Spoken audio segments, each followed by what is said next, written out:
if I'm going to show this. Actually, let me see. Maybe I can pull this up real quick because the next thing I wanted to talk about is a show that's coming out very soon, and I have yet to watch this one right here. Just dropped a few hours ago.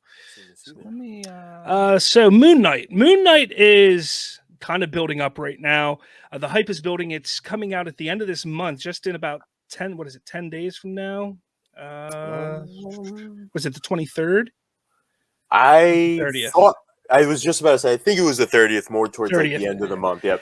So they're really, full steam ahead right now with their marketing, everything. And there's been so much coming out that has excited me for this show. Much like The Boys, I've never really read the Moon Knight comics. Now, Yep. I was just handed a nice big stack of Moon Knight comics that I can start reading. I'm hopefully going to dive into some of those later this week because I kind of want to know a little bit about Moon Knight before I get into the show because he is a wild character, absolutely wild character. So I am really looking forward to it. But this little teaser, 30-second teaser dropped today. So let's give this a quick watch. Steven, you weren't supposed to see any of this. What are you? You sure you want to know? I love the duality, or not the duality, but the split personality. Great, honestly.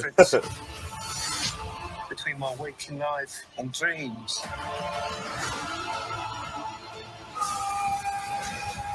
Am I like some sort of secret agent? It's a little more complicated than that. Marvel Studios. It looks fantastic. And to think that is a television show. Like that is film quality special effects they're showing there. I cannot, I repeat, I cannot wait for this show. But then again, I've been loving all of the Marvel shows except for WandaVision, really. WandaVision wasn't my cup of tea. But what are you expecting from Moon Knight? For one word that I could definitely come up with, mayhem, honestly. It's something that, as you just alluded to, it's something that I'm not particularly too ingrained in terms of the comic book lore. I do know that this delves into, obviously, or leans into the supernatural side of things for the Marvel Cinematic Universe, which is something that hasn't been discovered, hasn't been delved into quite yet. But obviously there's been allusions to it, but I feel like we're going to be delving full into it. The split personality and the not knowing between dreams and life and the insomniac and the insomnia, I guess, hints that they're throwing in these trailers is something that is really interesting to me. And it's just going to be interesting to see moving forward if this character is going to have a place amongst the, or alongside the, I guess, the Avengers team that we think is coming our way. But it's fascinating. It obviously opens the door for Mahershala Ali's Blade to come into the universe kind of seamlessly, which I know that the showrunner kind of commented saying that it's its own thing, saying that it's not really connected to the greater MCU at this point, but obviously take it with a grain of salt on that one. That's the thing. I wish I could pull up the comments. I don't have them right here because those comments are a little misleading. The Marvel Cinematic Universe or Marvel MCU, whatever you want to call it, they're heavily moving forward into the supernatural realm. Yeah. And we got Moon Knight, we have Blade, we have Werewolf by Night being made. There's been discussions on Man-Thing. They are moving full steam ahead into the supernatural side of the Marvel Universe. That is kind of the way it seems is they're going to have their own little secluded universe over here that is, while it's connected to the grander universe and may, connect in some form or fashion, or one go one way, one go the other, however it's going to be, they're going to focus on their little section over here. And like I said, there may be crossovers from time to time, but otherwise that supernatural side is going to be in its own little secluded area, which I'm okay with. I am so excited for that. Unbelievably excited for that, for the supernatural. So I'm looking forward to it, but I want to know what all of your thoughts are. Everybody watching or whatever, listening, let us know your thoughts in the comments. What are you expecting to see from Moon Knight? What are your expectations of this character, and what is it that you're looking forward to the most when it comes to Moon Knight? So let us know in the comments.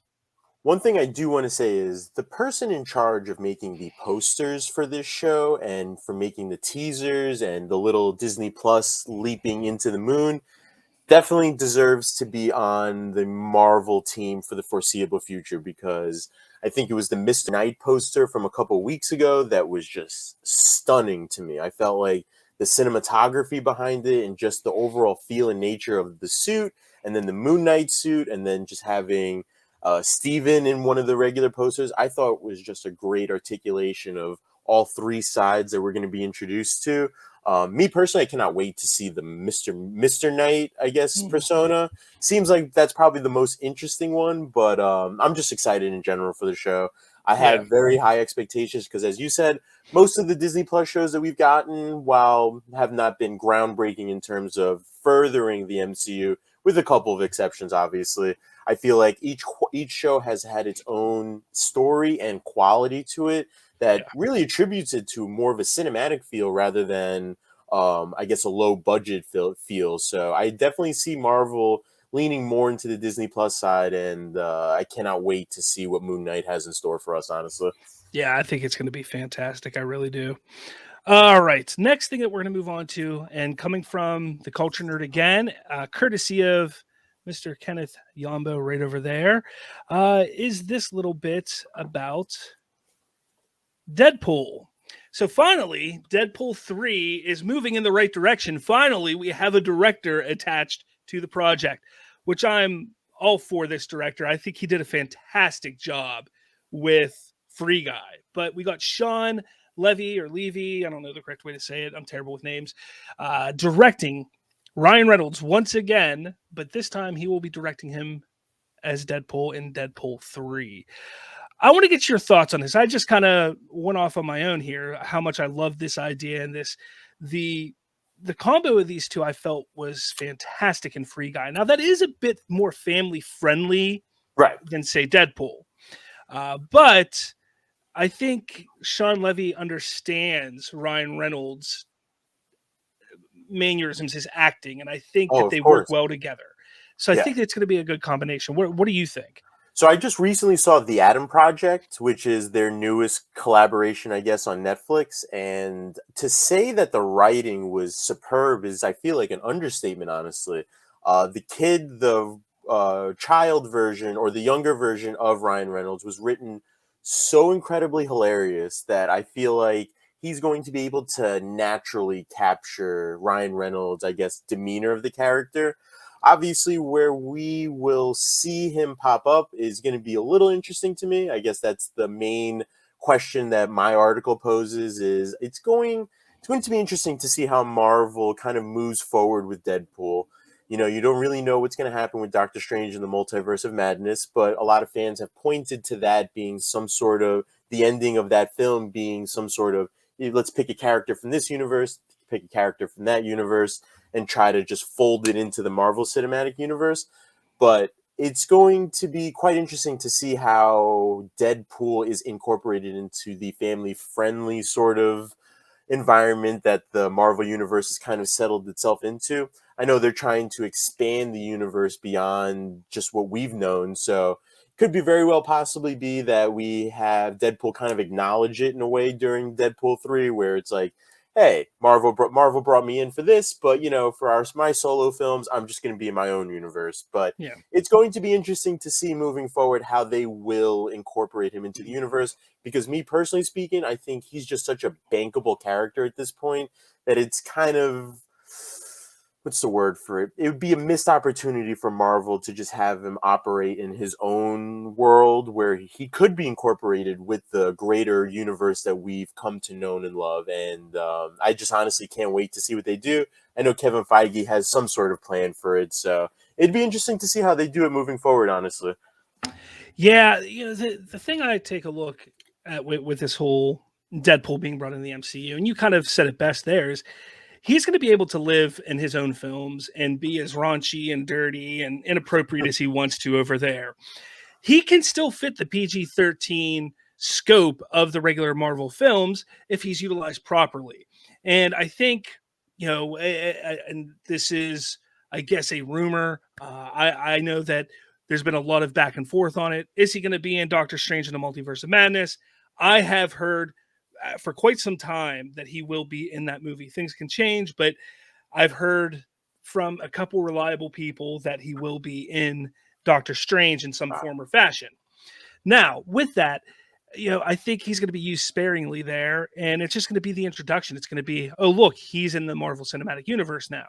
And then his movie's going to expand on that a bit more. And I'd love to see him cross over from time to time in different films here and there. And I don't expect him to be, if they do another Avengers film, I don't expect him to be a full-time member of the Avengers.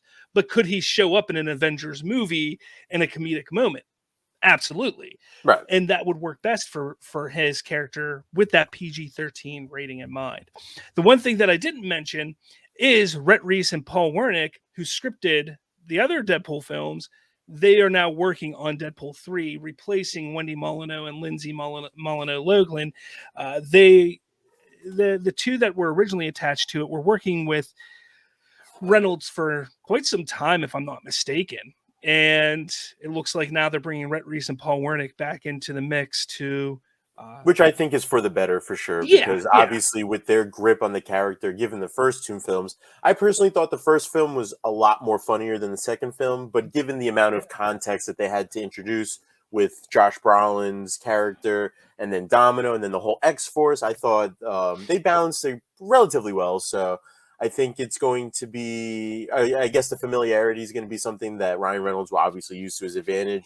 Shawn Levy, with the camaraderie that they've formed over the first two films that they've worked on, I think it's definitely something that's set up for success. And given Kevin Feige's oversight on the project, I think that only contributes to its legitimacy. So it's going to be fun, honestly, for sure. Deadpool's always a fun character to follow no matter where he goes. So yeah, absolutely. Absolutely. So I'm looking forward to that. I can't wait for the next Deadpool. I can't wait for all this Marvel stuff. There's so much going on right now in the Marvel Cinematic Universe. I really can't wait for it all.